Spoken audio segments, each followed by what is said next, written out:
You are Keola, a young Hawaiian who left Oahu with John Sutter in 1839.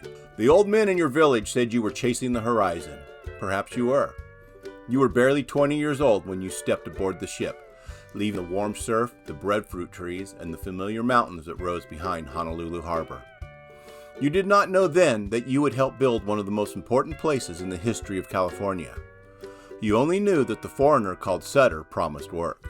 The first time you met John Sutter, he seemed larger than life. He was not Hawaiian, not American, not Mexican. He spoke with a strange accent and carried himself like a chief. He dressed well when he could, talked constantly of plans, and always seemed to be imagining something bigger than whatever stood before him. Many people in Honolulu doubted him.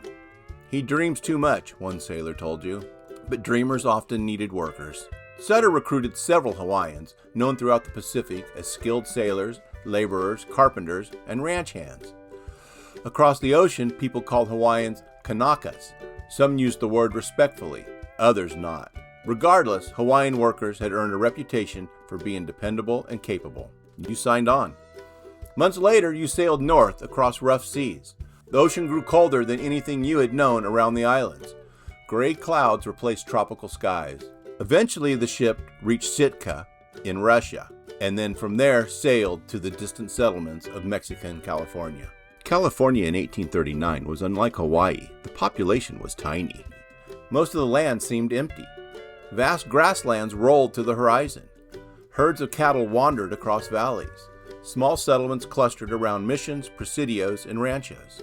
The Mexican government controlled the territory, but authority often felt distant. Sutter had arrived with an ambitious proposal. He convinced Mexican officials to grant him permission to establish a settlement in the Sacramento Valley. In exchange, he promised to defend the frontier, encourage development, and remain loyal to Mexico. Many doubted he could accomplish any of it. You were among the men who would help him try. The journey into the Sacramento Valley felt endless. You traveled by boat, horseback, and foot. The valley astonished you. The grass stood high in places. Oaks dotted the landscape like islands in a green sea.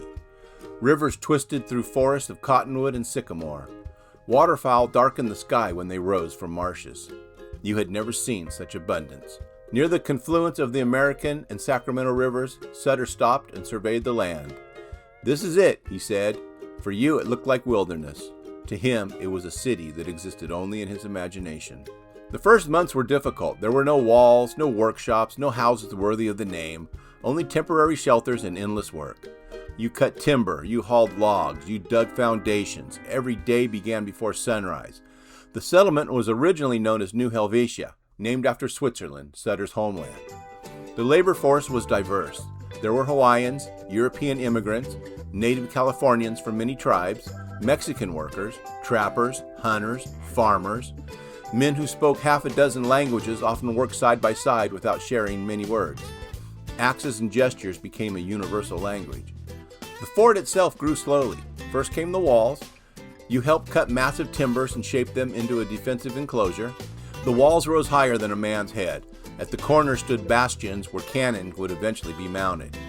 The structure was not merely a home. It was intended as a fortress, warehouse, workshop, trading center, and refuge. Many nights your muscles ached so badly that sleep came instantly.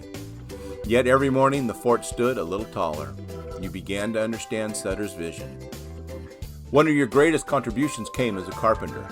Back in Hawaii, you had learned to work with wood from older craftsmen. California's timber differed from island trees, but the principles remained the same. You helped frame buildings inside the fort. Blacksmith shops, storehouses, living quarters, stables, workshops. Nothing arrived ready-made. Everything had to be created from raw materials. Every nail was precious. Every board represented hours of labor. When visitors later admired the fort, few would think about the thousands of individual tasks required to build it. You knew every beam had a story. Relations with local communities were complex. Many native people worked at New Helvetia. Some traded goods, others sought protection or employment. Still others viewed the growing settlement with suspicion. You quickly learned that California was home to many distinct peoples, each with their own language and traditions. The valley was far from empty. Generations had lived there long before Sutter arrived. At times, cooperation flourished. At other times, tensions emerged. You were only one laborer and could not understand all the politics, but you witnessed how rapidly the arrival of settlers was changing the region. As the fort expanded, agriculture became essential. A settlement could not survive on trade alone. You helped clear fields, you planted crops, you irrigated land near the rivers. The Sacramento Valley proved remarkably fertile. Wheat grew well, vegetables flourished, livestock multiplied. Soon cattle grazed across surrounding grasslands. Sutter dreamed of creating an agricultural empire. Every successful harvest seemed to bring that dream closer. Visitors arrived constantly. Mountain men emerged from the wilderness wearing buckskins. Mexican officials rode in from distant settlements. Traders brought goods from the coast. Explorers passed through on journeys into the interior. Many had never seen anything like New Helvetia. In the middle of the frontier stood a growing center of activity. Some compared it to an oasis. Others thought it was madness. You heard both opinions. By the early 1840s, the fort had become one of the most important locations in inland California. The workshops produced tools, the blacksmith repaired equipment, the warehouses stored supplies. Travelers knew they could often find assistance there. You felt pride whenever newcomers arrived.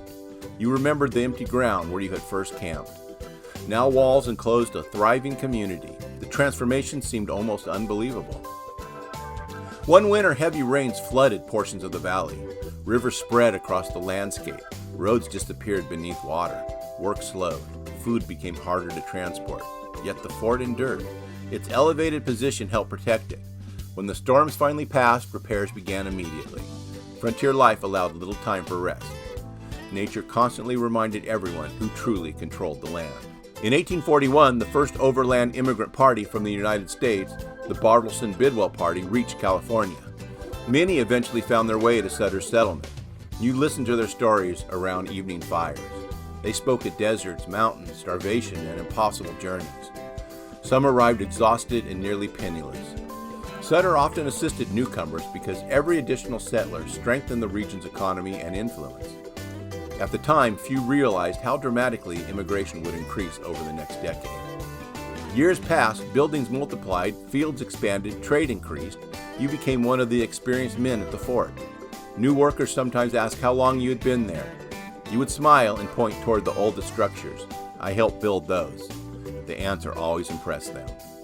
Despite his successes, Sutter remained restless. He launched new ventures constantly. Mills, ranches, trading enterprises, livestock operations. He rarely seemed satisfied. Success only inspired larger ambitions.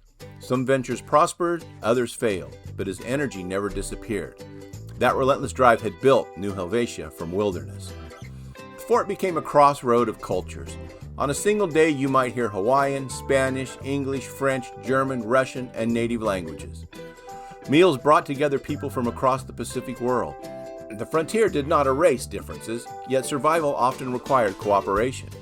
You came to appreciate how unusual this place truly was. Few settlements on Earth contain such a mixture of backgrounds. Sometimes after a long day's work, you climbed a nearby rise overlooking the rivers. From there you could see the walls of the fort glowing in the evening light.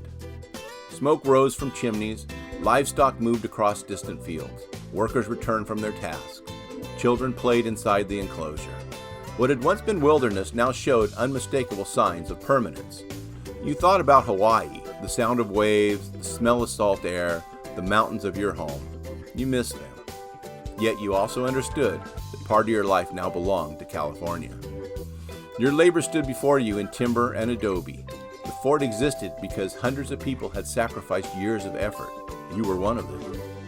Long before gold transformed everything, before enormous wagon trains flooded the valley, before California became part of the United States, there was simply the work. Axes striking wood, hammer blows echoing against fresh-built walls, fields being planted, livestock being herded, timbers being raised into place. That was the California you knew. A frontier still uncertain about its future. A land where a Swiss dreamer, Mexican authority, native communities, Hawaiian laborers, and immigrants from around the world were creating something new. When visitors later spoke of Sutter's Fort, they usually remembered John Sutter. That was natural. He was the vision. But whenever you walked through the gates, you remembered something else. You remembered the men whose names would never appear in history books, the Hawaiians who crossed the Pacific, the laborers who dug foundations, the carpenters who raised walls, the blacksmiths who forged tools, the farmers who planted the first crops. Without them, the fort would have remained only a dream. And you knew better than anyone how much work it had taken to turn that dream into reality.